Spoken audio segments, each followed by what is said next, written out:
Welcome to the Motormouth YouTube channel. I'm Zach. I'm Andrea. And we do full-length car reviews each and every week, and halfway through we stop for a segment called Questions, Coffee, and Cars. We've spun it off. We're well over 100 now, 105. How do you get a question in? Follow along on Instagram at Motormouth_Andrea. Every Sunday morning I put a post out asking for questions. Once we gather our questions, the post is deleted and we start the show. Time now for Questions, Coffee, and Cars. Your questions from Instagram. Hi from Ontario. I just got a 2024 Mercedes CLE.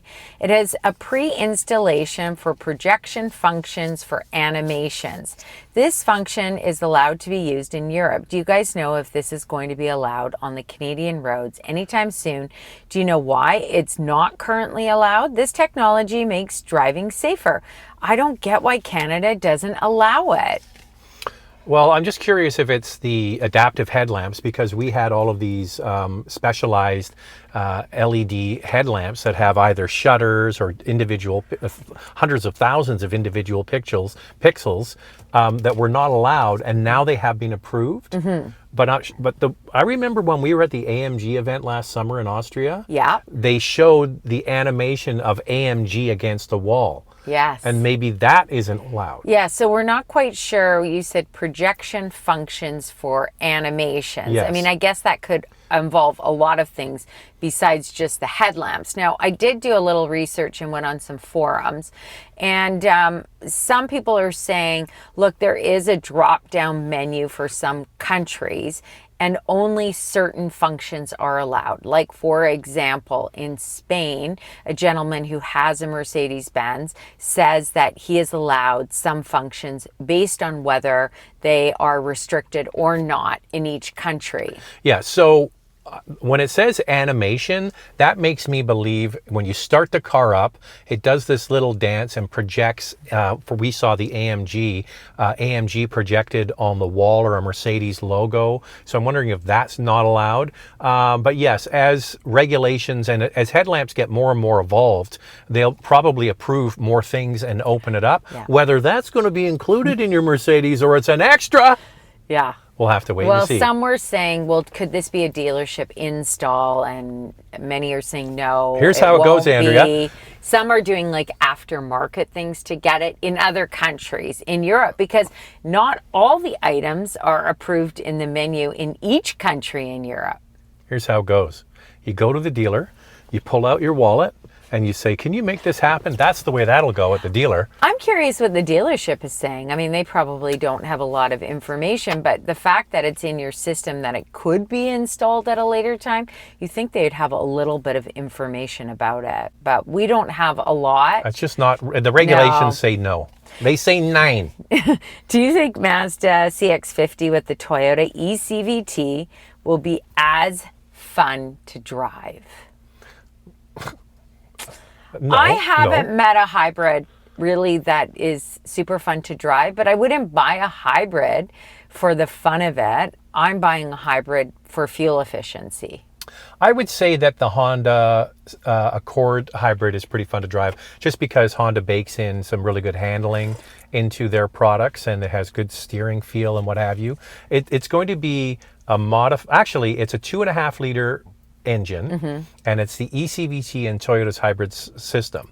So it'll drive similarly to a RAV4. The power output is exactly the same at 219. Yeah. So it's plug and play.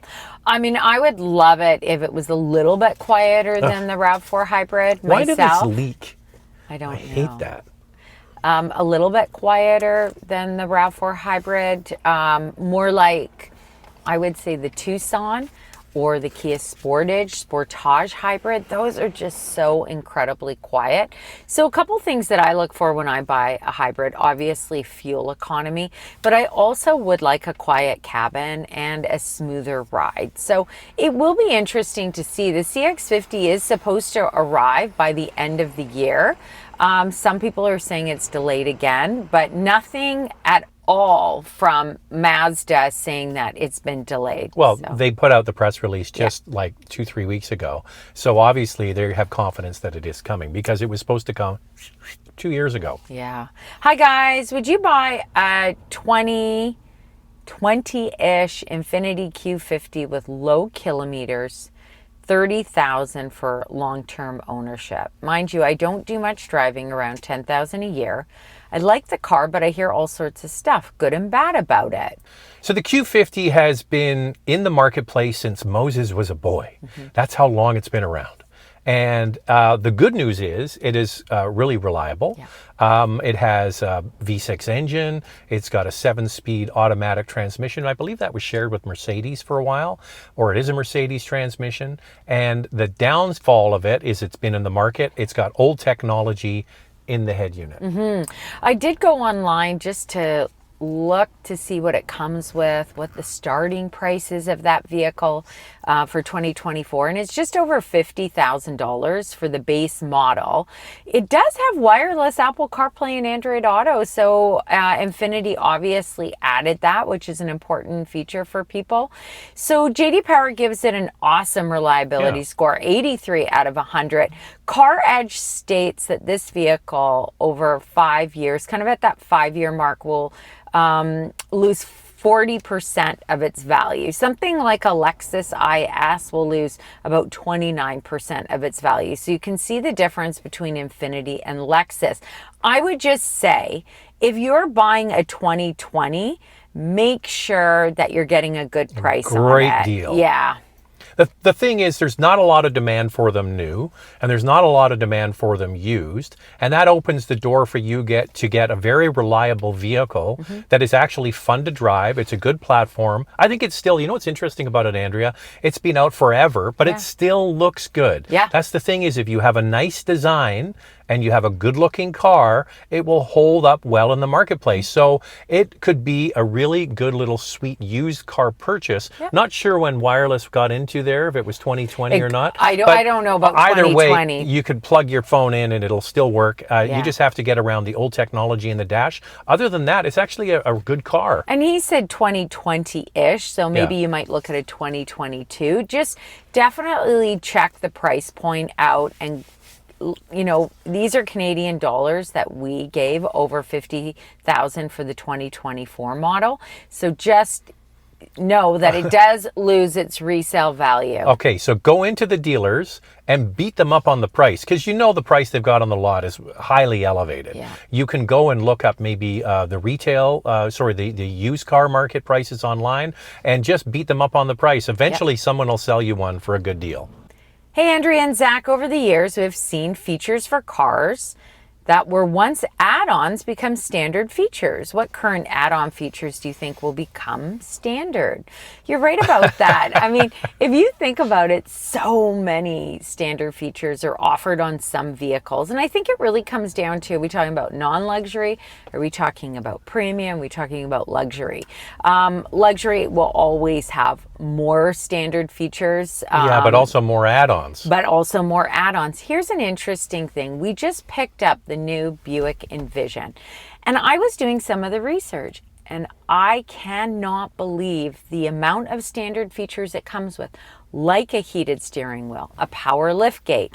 This is in Canada. In the US, you have to add a few maybe packages to it, but I'm really impressed with that. And the price point of it is kind of blurs the lines between non-luxury and premium, with a starting price of over $46,000, but it comes with all of those standard features. You wouldn't need anything more, right? You wouldn't need any more. And it's kind of the price point of what you would get, like a Nissan Rogue top trim or a RAV4 top trim. It even has a head-up display. So you're getting a premium car with a longer warranty and incredible reliability. It's proven to be very reliable. So we're going to have that review coming out in the next few weeks. The other one, when I was inside, Andrew stayed in the car because it was raining. I get it. I went in and picked up the car, and I was talking to Bob, our guy, about the Chevy Trax. And he was saying that car is selling incredibly well. And he said to me, you know what one that everybody wants? The base model. And that's because, and Andrea told me the same thing, it's loaded with standard features. Yeah, I mean, it's really impressive. So I think things like a heated steering wheel, which we're seeing a little bit, I think that's going to become standard in Canada. In the US, not so much, no. Things like maybe a head-up display, a power tailgate, you might see these sort of features. People are demanding more vehicle prices are going up like crazy. Like, I can't believe how much they cost these days. I think it depends on the class of car. So you would see like compact cars, maybe it's not standard, but you go to midsize and they add more standard features. When you get into the premium space, for example, like a heated steering wheel in Canada is really the entry point. You have to have that on any mainline car. Yeah. But the funny thing is, in premium cars like Mercedes and BMW, you pay extra for it. So you actually get better value in the mainline cars, or quasi-premium like the Buick. So true. Greetings from New England. Would you expect the updated 2025 Corolla Cross Hybrid to be 2,000 or so more than the 2024? I might look in December. Of course, there might not be any 2024 Corolla Cross Hybrids still left. Yes, that is true. What I've noticed about Toyota is when, the next model year comes up, of course, yes. And it's not just Toyota, but it's all manufacturers. All brands now, they're charging more for them. 2,000 I don't think it'll seems be like that a much. lot to me, No. just because it's got to stay competitive within that subcompact class. I would bet you it's going to be anywhere from like $500 to $800 more, maybe. Or if they do charge like $1,000 more, they might add in some more standard equipment. Yeah. The bigger problem you're going to have is you won't be able to get one. So you can try your luck at the end of the year and see if it is different in the United States. They definitely have more inventory. They do. But yeah, if you can shop around, not just where you are, but outside your area, maybe an adjacent state, and see if they have some on lots, you might be able to get a good deal. But the car market generally is slowing down. It is. So the it's in your favor that there's going to be some deals out there.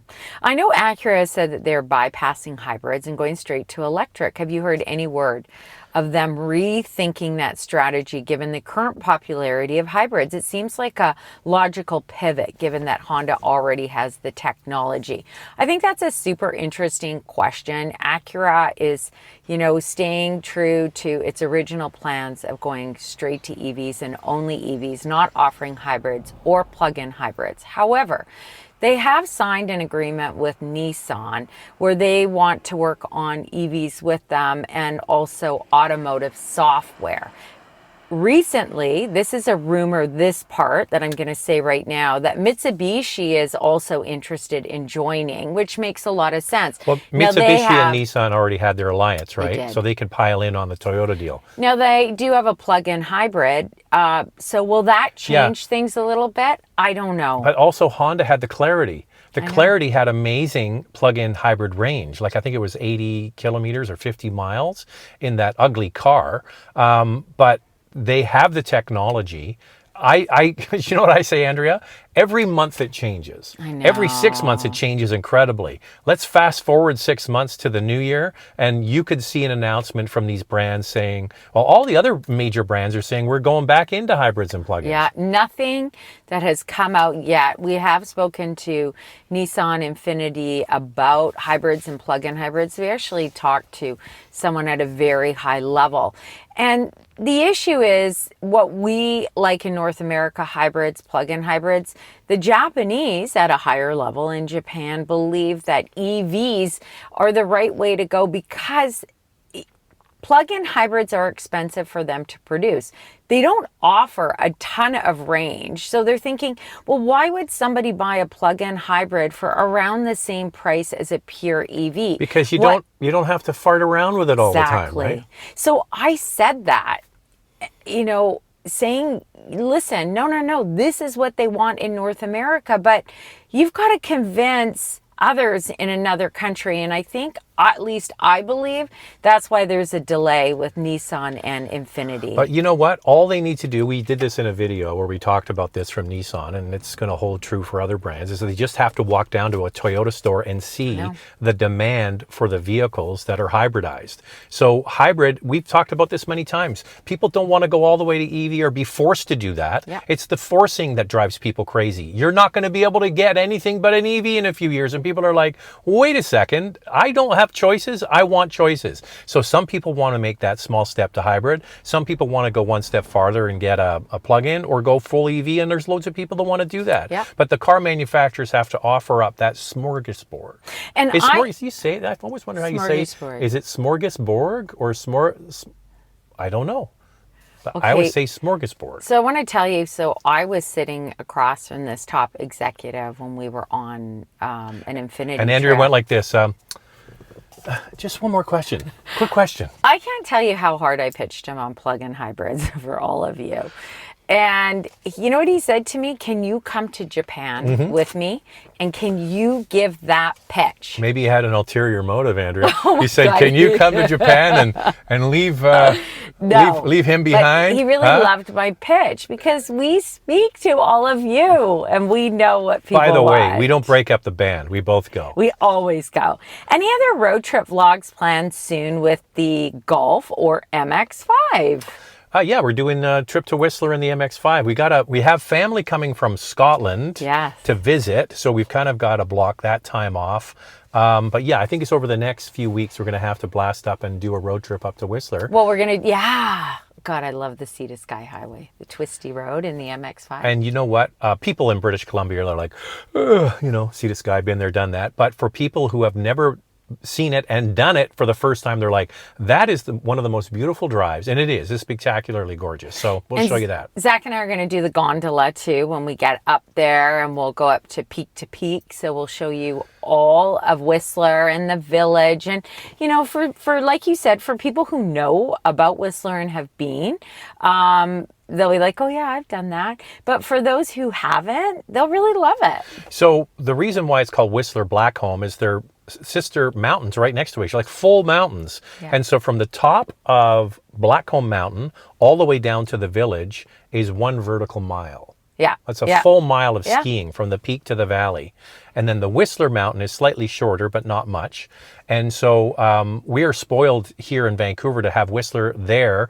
And it has the most lift capacity of any ski resort in North America. So you've got two mountains. And what they did was they had a gondola attached one mountain to the other. So if you're skiing one and you go, or like it's sunny over there, you go across, and then in the summer it's a tourist attraction. So we'll show you that. And it has a glass floor.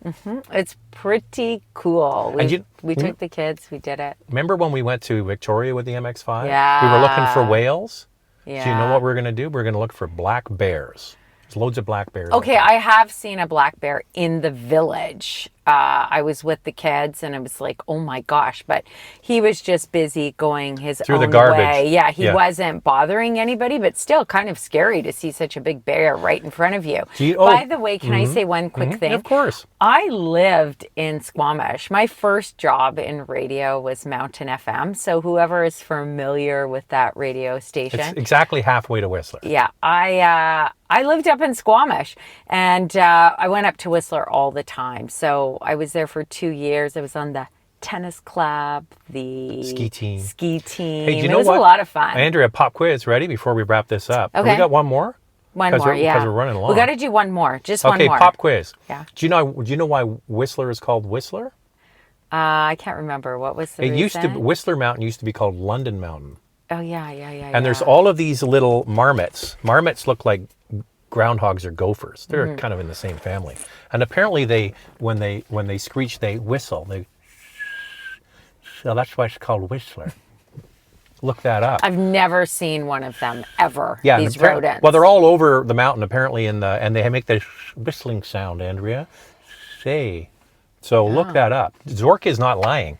I'm not lying to you. That's a fun fact. It's a fun fact, Andrea. We should have saved that for the video. If you watched our video on the MX-5 going to Whistler, forget I told you anything about it. He's going to say it again. Yeah. Yeah, because that is a fun fact. I didn't even know that. Hi, Andrea and Zach. Love your channel and great content-oriented videos. What are your thoughts on the new 4Runner?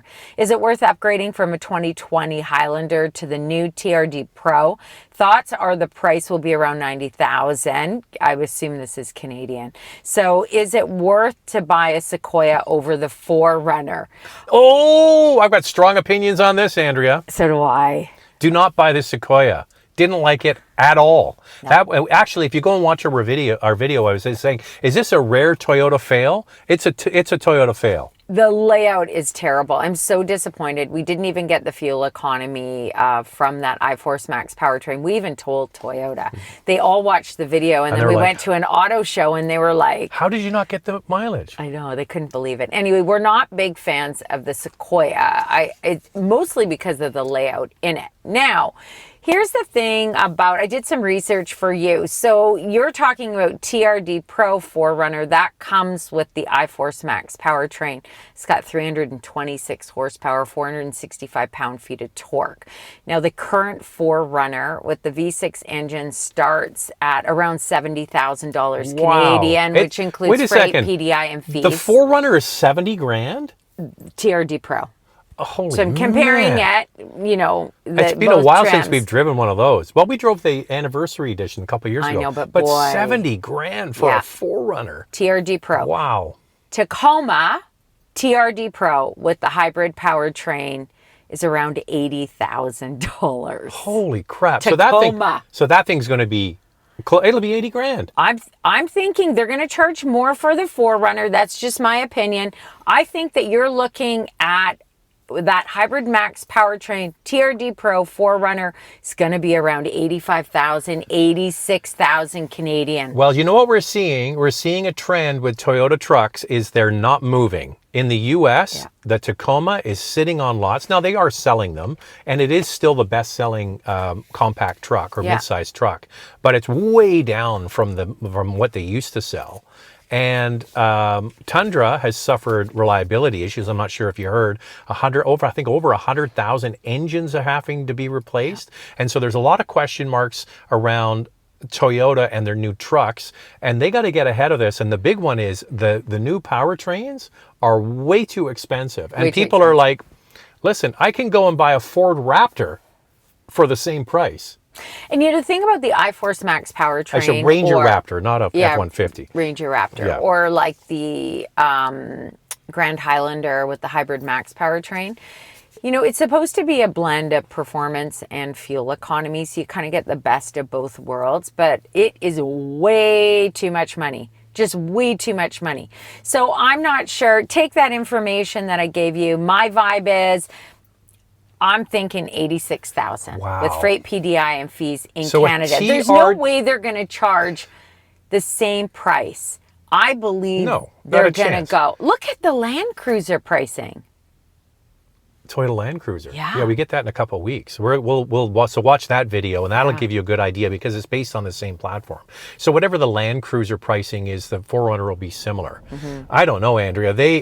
I think you know what they call it, getting over your skis, right? They really bought into the fact that they have something that everybody wants, and they're willing to charge a lot for it. Well, the market can slap them upside the head and go, sorry, not buying that. Yeah. There are a lot of good trucks out there. Granted, they don't have the resale value of a Toyota, but you know what's really selling? The Nissan Frontier.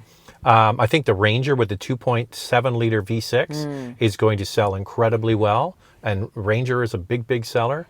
The Maverick, they can't make enough Mavericks, and the other thing is Maverick just announced all-wheel drive. How perfect. Yeah. How perfect. So many people reached out and said, oh, if only the hybrid had an all-wheel drive option. I'm going to go and get the EcoBoost instead. Now you have that choice. How wonderful is that from Ford? I just want to know, is Ford going to up capacity of the Maverick to make more of them? Because that is absolutely the winner for value, functionality, fuel economy. Now it's going to be able to tow a lot more because it's got the all-wheel drive system. Zach still wants one. And it looks, I'm showing you clips of it now in the video. It looks really cool. It does. They have more trims. Please just make more of them. Make more of them. Make more of them. That's it for us. Zach's looking at the time. We really ran long today. Actually, that's okay. You brought it up, not me. So you were looking at the time. No, I was just looking, going, Zach must be in a panic. I could go on about the price of trucks all day long. That's true. Keep your Highlander. So follow along on Instagram at motormouth_Andrea. Every Sunday morning, I put a post out asking for questions. Once we gather our questions, the post is deleted and we start the show. Bye-bye. Thanks for watching.